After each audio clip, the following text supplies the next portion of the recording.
Alone in his room at the Willard Hotel, at midnight on the night before the March on Washington, as Martin Luther King weighed his aide's often conflicting advice on what he should or should not say the next afternoon, he had a specific, if almost unattainable, idea of what he wanted his speech to achieve.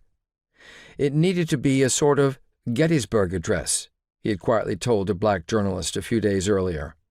To accomplish in a very different time and place what Lincoln had done almost exactly 100 years before, King sought to persuade the vast majority of Americans, white and black, that the nation's purpose depended on the principle that all men are created equal, not as some vague generality, but as the active task of government.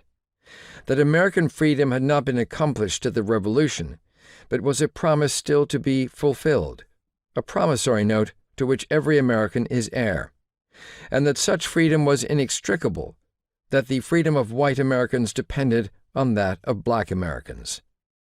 To make the parallels to Lincoln's famous speech indelible, to enshrine the cause of civil rights in the noblest legacy of America's past, King began by echoing the martyred president's words.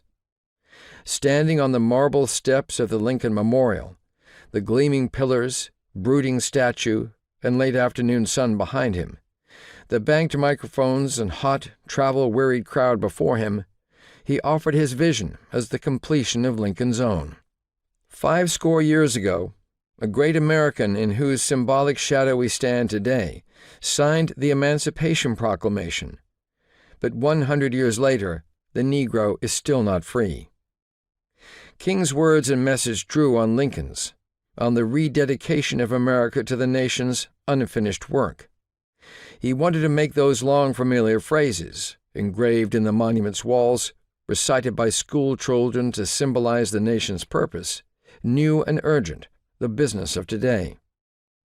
We have come to this hallowed spot to make real the promises of democracy, that this nation will live out the true meaning of its creed.